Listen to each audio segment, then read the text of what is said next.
Hello' নমস্কাৰ কুমৰকচুদং লগতে কুলুম্বাই কাৰ্ডুম কি খবৰ মোৰ খবৰ ভালেই নিশ্চয় আপোনালোকৰ খবৰ ভালে আছে বৰ্তমান ফিল্ডতে আছোঁ বেছি টাইম নাই বৰ্তমান টাইম হৈছে প্ৰায় 6:40 ফিল্ড খালী মানুহ ইমান অহা নাই মানে অহাই নাই আৰু অকল গৰু কেইটামান আছে কিয় অহা নাই নাজানো কাৰণটো আৰু আজি ভিডিঅ'টো হৈছে যেন বহুতখিনি কেণ্ডিডেট এইটো মোক বিশেষকৈ ইনষ্টাগ্ৰামত মেছেজ কৰে যেন দাদা আমি অসম পুলিচৰ নতুন ভেকেঞ্চি দিম মাইণ্ডছেট কি হ'ব লাগে ইয়াৰ ওপৰত এটা ভিডিঅ' লাগে বুলি তেওঁলোকে কৈছিলে তো তেওঁলোকৰ কাৰণে ভিডিঅ'টো দিছোঁ বৰ্তমান বহুতখিনি কেণ্ডিডেটক এটা নহয় দুটা শব্দই তেওঁলোকক বৰবাদ কৰে আমাৰ নিচিনাসকল বিশেষকৈ আমিও এইটো এটা সময়ত ভুগিছিলোঁ এইটো হৈছে যেন পিছত কৰিম লগতে অহা কাইলৈৰ পৰা কৰিম কিন্তু এই অহা কাইলৈৰ লগতে পিছত কৰিমটো কেতিয়াও নাহে বৰ্তমান অসম পুলিচৰ ভেকেঞ্চি আহিব বুলি অলৰেডি গম পালে CM ছাৰে ইতিমধ্যে কৈছে কিন্তু আপোনালোকে হয়তো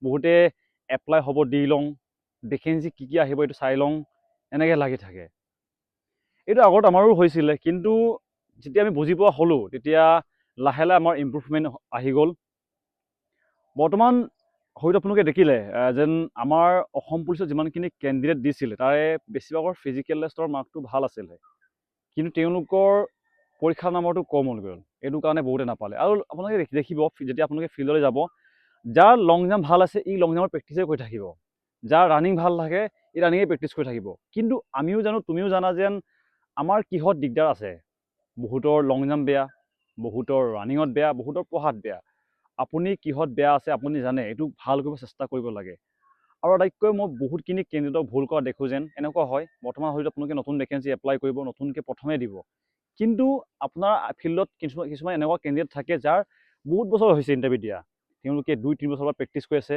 আপোনালোকে আহি পিনে তেওঁলোকৰ লগত প্ৰেক্টিছ কৰিব বিচাৰে মানে তেওঁলোকৰ লগত সমানে স্পীড যাব বিচাৰে কিন্তু আপুনি হয়তো যাব নোৱাৰিব যিহেতু আপোনাৰ প্ৰেক্টিছটো লেভেলটো বহুত বেছি আপোনাতকৈ যেতিয়া আপুনি তাৰ লগত ৰানিং কৰিব বিচাৰে তেতিয়া আপুনি ৰানিঙত কম্পিটিশ্যনটো দিব নোৱাৰে তেতিয়া মনত আহি যায় যেন মই নোৱাৰোঁ মোৰ নহ'ব ইমান স্পীড যোৱা কেণ্ডিডেট আছে মই কেনেকৈ পাম আপোনালোকে পাহৰি যায় যেন ভেকেঞ্চি কিমান দিব 4-5 হাজাৰ দিয়ে আপোনাক লাগে মাত্ৰ এটা ভেকেঞ্চি 4-5 হাজাৰ নালাগে বৰ্তমান বহুতে কৈছে যে 4 হাজাৰ ভেকেঞ্চিটো বহুত কম হ'ব এনেকুৱা নহয় লগতে ৰানিঙৰ মাইণ্ডছেটটো কেনেকৈ হ'ব লাগে ৰানিঙৰ মাইণ্ডছেটটো হ'ব লাগে যে আপোনাৰ মাইণ্ডটো ষ্ট্ৰং আপুনি বহুতে ক'ব যেন ফিজিকেল প্ৰেক্টিছ কৰি পিনি আপুনি ৰানিঙৰ টাইমিংটো ইম্প্ৰুভ কৰিব পাৰিব নহয় মোৰ মতে তাতকৈ ইম্পৰ্টেণ্ট হৈছে মাইণ্ডটো স্পীড কৰিব লাগিব মাইণ্ডটো ষ্ট্ৰং কৰিব লাগিব আপুনি হাজাৰবাৰ প্ৰেক্টিছ কৰক ফিল্ডত গৈ পিনি আপুনি 2 বছৰ 3 বছৰ প্ৰেক্টিছ কৰি আছে কিন্তু যেতিয়া আপোনাৰ ফিজিকেল টেষ্ট দিন আহিব আপোনাৰ যোনদিনা ইণ্টাৰভিউ থাকিব সেইদিনা যোনটো লাষ্ট দুপাক থাকে নাই তেতিয়া মৰি যাওঁ লাগি যায় মানে মৰি যাওঁ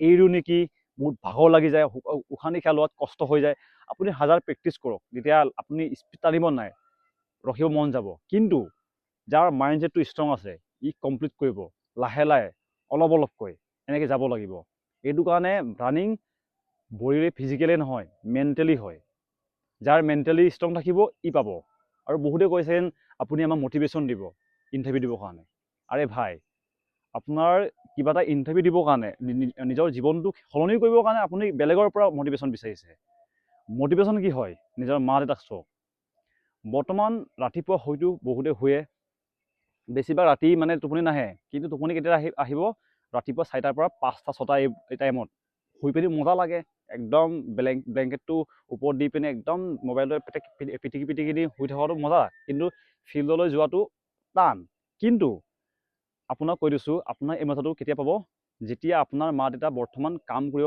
পৰা অৱস্থাত আছে তেতিয়াহে এই মজাটো পাব যেতিয়া তেওঁলোকৰ এই অৱস্থাটো মানে আঁতৰি যাব মা দেউতাই কাম কৰিব নোৱাৰিব তেতিয়া এই মজাটো আপোনাৰ এটা দিনত চাজা হ'বগৈ এইটো মনত ৰাখিব আৰু আমাৰ নিচিনা ল'ৰাসকলে বিশেষকৈ মই ল'ৰাক কৈছোঁ ল'ৰাসকলেতো এটা দিগদাৰ থাকেই দিগদাৰটো হৈছে যেন নিজৰ দেউতাক চিধা মুখে কথা পাতিব নোৱাৰে বহুতৰ ল'ৰা ছোৱালী বিশেষকৈ মই ল'ৰাক কৈছোঁ ল'ৰাসকলে দেউতাক ক'ব মন যায় সাৱটি ধৰি পিনি যিহেতু আপোনাক আমি বহুত সন্মান কৰোঁ আপোনাক বহুত ভাল পাওঁ কিন্তু ল'ৰা আৰু এটা দেউতাৰ ৰিলেশ্যনটো ইমানখিনি ইজি নহয় মানে কমপ্লিকেটেড বুলি ক'ব পাৰি ছোৱালী আৰু দেউতাৰ ৰিলেশ্যনটো ঠিকে থাকে কিন্তু এজন ল'ৰা আৰু দেউতাকৰ মানে পিতা পুত্ৰ যোনটো কিবাটো ৰিলেশ্যনটো বহুত কমপ্লিকেটেড তেওঁলোকে ভালকৈ কথা ক'ব নোৱাৰে আৰু দেউতায়েও সদায় গালি দি থাকে এনেকুৱা লাগে কিন্তু তেওঁলোকে আমাক গালি নিদিয়ে তেওঁলোকে আমাক শিক্ষা দিয়ে কিহৰ কাৰণে ইক্কা দিয়ে? তেওঁলোকে দেখিছে যেন আমাৰ সমাজখন কেনেকুৱা হয়, আমাৰ সমাজখন প্ৰেক্টিকেলি হয়। প্ৰেক্টিকেলি মানে সেনেকুৱা হয়, বৰ্তমান আপোনালোকে ইণ্টাৰভিউ দিব, তাতে এটা ফেইল হ'ব, এটা পাছ হ'ব, এইটোহে প্ৰেক্টিকেল। তাত আপুনি যিমান কষ্ট কৰিছিলে না কৰা নাই, এইটো ইমান মেটাৰ নকৰে। সমাজে কি চাব? সমাজে চাব যেন আপুনি যদি পাছ, আপুনি কষ্ট কৰিছিলে, আপুনি যদি ফেইল, ই কষ্ট কৰা নাই। বৰ্তমান কাট অফ গৈছে 120, এনেকৈ 120 মান গৈছে, মই আন্দাজত লৈছোঁ 120 কাট অফ গৈছে। কিন্তু তাৰে কিছুমান কেণ্ডিডেট এনেকৈ থাকিব যাৰ 119.99 পাইছে, পইণ্টত থাকি গৈছে, ইও কষ্ট কৰিছিলে। এইটো নহয় যেন তেওঁৰ পইণ্টত থাকি যোৱাৰ কাৰণে কষ্ট কৰা নাই, কিন্তু ৰিজাল্টটো কি হ'ব? যোনে 120 পাব তেওঁ পাছ হ'ব, 119.99 পোৱাটো পাছ নহয়। এইটো হৈছে এটা প্ৰেক্টিকেলি। লগতে আপোনাৰ কাৰণে কোনো তাত ছিট এৰি নিদিয়ে। যোনদিনা ইণ্টাৰভিউ থাকিব, ফিজিকেল টেষ্ট থাকিব, সেইদিনা আপোনাক কোনো ছিট এৰি নিদিব। আপুনি খাহি ল'ব লাগিব, টানি ল'ব লাগিব। এই আহা মোৰ লগত ৰানিং কৰা, এইটো নহ'ব। আপুনি যুঁজিব লাগিব। এইটো নহয় যেন এই মোৰ লগৰটোৰ লগতে ৰানিং কৰিম, মোৰ লগৰটো ৰানিং নকৰিলে মই নকৰোঁ, ফিল্ডলৈ গ'লেই যাম। যদি এনেকুৱা ভাবিছে, নহ'ব। কমফৰ্টেবলি থাকি পিনি হয়তো আপুনি ফিজিকেল টেষ্ট দিব নোৱাৰিব। মোৰ ৱেট আছিলে, যেতিয়া মই ফিজিকেল টেষ্ট ষ্টাৰ্ট কৰিছিলোঁ দিবৰ কাৰণে, তেতিয়া মোৰ ৱেট আছিলে প্ৰায় 65 ওপৰ আছিলে। কিন্তু যেতিয়া মই প্ৰেক্টিছ কৰি আছিলোঁ, তেতিয়া মোৰ ৱেটটো কিমান কমি গ'ল জানে? যেতিয়া মই ইণ্টাৰভিউ দিব গৈছিলোঁ, মাত্ৰ 55।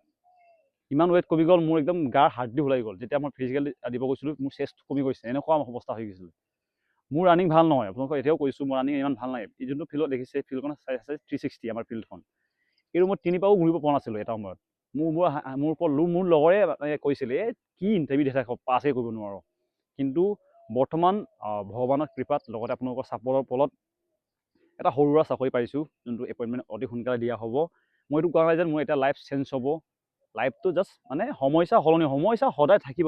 এইটো মই বাৰে বাৰে কওঁ যেন আপোনালোকৰ জীৱনত সমস্যা সদায় থাকিব, জাষ্ট সমস্যা সলনি হ'ব। যেতিয়ালৈকে আপুনি জীয়াই আছে, সমস্যা থাকিবই। বৰ্তমান হয়তো মোৰ সমস্যাটো বেলেগ হ'বগৈ, মোৰ হয়তো বেলেগ বেলেগ ক্ষেত্ৰত সমস্যা আহিব, কিন্তু যোনটো মই সমস্যা ভুগি আছিলোঁ, এই সমস্যাৰ পৰা এতিয়া বৰ্তমান আঁতৰি গৈছোঁ।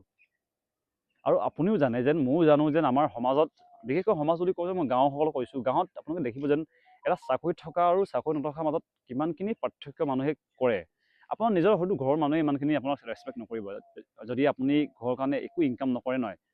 আপুনি দুনীয়াৰ কথা বাদ দিয়ক, আপোনাৰ নিজৰ হয়তো ঘৰতে ইমানখিনি আপোনাক ৰেচপেক্ট নকৰিব। আপুনি শুই থাকিবচোন এনেই খাই বৈ পিনি, দেউতাই হয়তো কথা পাতি গালি দিব, মায়ে দিব, আপোনাৰ কিবা বাইদেউ আছে তেওঁলোকে ঠাট্টা মাৰিব, সেইটো হয়। আৰু লগতে বৰ্তমান যিমানখিনি চাকৰি পাইছে, তেওঁলোকক এটা মই এডভাইচ দিব চেষ্টা কৰিছোঁ। এইটো হৈছে যেন আপুনি যেতিয়া জইনিং কৰিব যাব ইণ্টাৰভিউ ট্ৰেইনিঙৰ কাৰণে, তেতিয়া বহুতে আপোনাক 1000, 2000 এনেকৈ দিব। এইটো হৈছে ওৱান টাইম ইনভেষ্টমেণ্ট। এইটো দি পিনে আপোনাক লাইফ টাইম কষ্ট দিব, যেন তোমাক মই ট্ৰেইনিঙৰ টাইমত পইচা দিছিলোঁ, এইটো ক'বই। কিন্তু এইটো কাৰণে তাতকৈ আপুনি বেংকৰ পৰা লোন লওক, বা বেলেগৰ পৰা লোন লওক, বা এনেকৈ লওক, যাতে আপুনি ঘূৰাই দিব পৰাকৈ। এনেকুৱা যদি পইচা নাই, এনেকুৱা কৰক। কিন্তু আপুনি এই যোনটো পইচা দিয়ে নাই, এইটো বেয়া আছে। কিন্তু মই বহুতক দেখিছোঁ, এইটো বহুত পিছত গৈ পিনি কষ্ট দিয়েগৈ। সেইটো কাৰণে সাৱধান। বিশেষ এনেকৈ ক'বলগীয়া নাছিলে, আৰু কিনো ক'ম আৰু। আপুনি জীৱনত সদায় হেপী থাকিবৰ কাৰণে কি কৰাৰ প্ৰয়োজন, মোৰ মতে কৈ দিছোঁ। আপুনি এটা কথা মনত ৰাখিব যেন, আপুনি একদম চিধাকৈ মগজত সোমাই ল'ব যেন আপুনি সকলোকে হেপী কৰিব নোৱাৰিব। যদি আপুনি এই কথাষাৰ মনত ৰাখে, আপুনি কেতিয়াও দুখত নাথাকে। কাৰণ সকলোকে হেপী কৰাটো সম্ভৱ নহয়েই। কোনোবাই বেয়া পাবই, আৰু বেয়া পাবও লাগে, এনেকুৱা মানুহ থাকিবও লাগে। এইটো সমাজখন এনেকুৱা, আপুনি ভগৱানকে বহুতে গালি দিয়ে যেন, তাক দিছে মোক কেলৈ দিয়া নাই, মই ইমানখিনি কষ্ট কৰি আছোঁ, মই চাকৰি পোৱা নাই, কিন্তু মোতকৈ এদিন দুদিন ফিল্ডত আহি পিনি পিছত আহি পিনি চাকৰি পাই গ'ল, ভগৱানে ইহঁতকে চাই আমাক নিদিয়ে, এনেকৈ ভগৱানকে হেপী নহয়। আপুনিতো মানুহ হয়, আপোনাকতো মানুহে বেয়া পোৱা থাকিবই। আৰু আটাইতকৈ বেয়া হৈছে যোনটো আপোন নামৰ অচিনাকি লগৰসকল। লগৰ বহুত হাৰামি থাকে। মই বাৰে বাৰে কওঁ, লগৰক ইমানখিনি বিশ্বাস নকৰোঁ, লগৰক আৰু যি টি কথা নক'ব। এনেকৈ আমাৰ নিজৰ প্ৰাইভেট লাইফৰ বিষয়ে ইমানখিনি পটকখিনি কৈ নিদিব। আপুনি তাক বিশ্বাসত কৰিছে, কিন্তু ই কাক ক'বগৈ, তাৰোতো বেষ্ট ফ্ৰেণ্ড থাকিব, যাৰ বিশ্বাসযোগ্য থাকে, ই তাক ক'ব, এইটো আকৌ তাক ক'ব, এনেকৈ গৈ থাকে। নিজৰ প্ৰাইভেট লাইফটো কেতিয়া নহ'ব। আৰু কিছুমানে কয় যেন ল'ৰাৰ বোলে ইনকাম, লগতে ছোৱালীৰ বয়স নকয় বোলে, এনেকৈ থাকিব লাগে। এইটো ছেইম, মানে এনেকুৱা হ'ব লাগে, তেতিয়া আপুনি সদায় হেপী থাকিব। বিশেষ ক'বলগীয়া নাছিলে। আৰু বৰ্তমান হয়তো বহুতে ৰানিং কৰা ষ্টাৰ্ট কৰি দিলে। ভিডিঅ'টো অলপ দীঘল হ'ব, কিন্তু ইম্পৰ্টেণ্ট আছে। যোনটো মাইণ্ডছেটৰ ওপৰতটো চিধাকৈ ক'ব নোৱাৰি। তেওঁলোকক ক'ম যে তোমালোকে বহুত ৰানিং এতিয়া বৰ্তমান কৰাৰ প্ৰয়োজন নাই, বেছি হাৰ্ডলি নকৰিবা, চিম্পলকৈ কৰা। আপোনালোকে ইউটিউবত চাবা প্লাইমেট্ৰিক ৱৰ্কআউট, লগতে টেম্পো ৰানিং, লং ডিষ্টেঞ্চ ৰানিং, এইবিলাক কৰিব চেষ্টা কৰা। এনেকৈ কৰে এইবিলাক চাবা। টেম্পো ৰানিংটো মানে এনেকুৱা হৈছে, যদি আপোনাৰ ৰানিঙৰ টাইমিংটো বেষ্ট টাইমিং হৈছে 11:50, 20 এনেকৈ আপুনি মাৰিব পাৰে, তেতিয়া আপুনি টাৰ্গেটটো ল'ব যেন 13। এইটো হৈছে টেম্পো ৰানিং, মানে জাষ্ট টাইমটো কভাৰ কৰিব চেষ্টা কৰিব। লগতে লং ডিষ্টেঞ্চ কৰিব। লং ডিষ্টেঞ্চ বুলি আপোনালোকে যদি 3200 কাৰণ টাৰ্গেট লৈছে, তেওঁলোকে বহুত লং ডিষ্টেঞ্চ লোৱাৰ প্ৰয়োজন নাই। তেওঁলোকে এটা কাম কৰিব, 8 কিলোমিটাৰ, 10 কিলোমিটাৰ এনেকৈ চেষ্টা কৰিব, তাতকৈ বেছি যোৱাৰ প্ৰয়োজন নাই। আৰু যদি আপোনালোকে টাৰ্গেটটো হৈছে 5 কিলোমিটাৰ, তেতিয়া আপোনালোকে তাতকৈ বেছি যাব পাৰিব লং ডিষ্টেঞ্চ। তেতিয়া টাইম চোৱাৰ প্ৰয়োজন নাই, জাষ্ট আপোনালোকে লং ডিষ্টেঞ্চ কভাৰ কৰিব পাৰিলে হ'ল।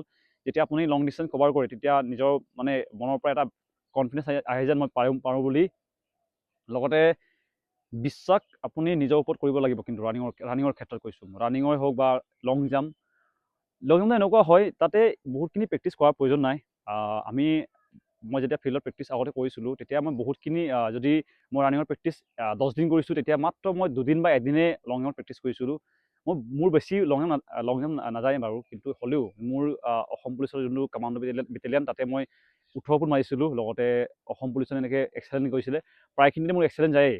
বহুত প্ৰেক্টিচ নকৰোঁ মই, কাৰণ মোৰ টাৰ্গেটটো অলিম্পিক নহয়, মোৰ জাষ্ট 20ৰ ভিতৰত 20 নম্বৰ পালেই হ'ল। এনেকৈ যদি আপোনালোকে লাগে, চিম্পল প্ৰেক্টিচ এটা কৰিলেই হ'ল। গাটো পাতল কৰিব লাগে, 100 মিটাৰটো ভাল কৰিব লাগে, তেতিয়া এনেই লং জাম্পটো ভাল হ'বগৈ। বাকী সকলো শিকাম যেন নিজৰ ওপৰত বিশ্বাস কৰা। আনে বিশ্বাস কৰক বা নকৰক, আপুনি নিজৰ ওপৰত যদি বিশ্বাস নকৰে, আনে কেনেকৈ কৰিব? আৰু আইনাত চাই পিনি নিজকে কোৱা, তই পাৰিবি আৰু তই পাৰিব লাগিব। এইটো মনত ৰাখি পিনি আৰামছে কৰিলেও হ'ল। বিশেষ এনেকৈ ক'বলগীয়া একো নাই। তো আহিছোঁ।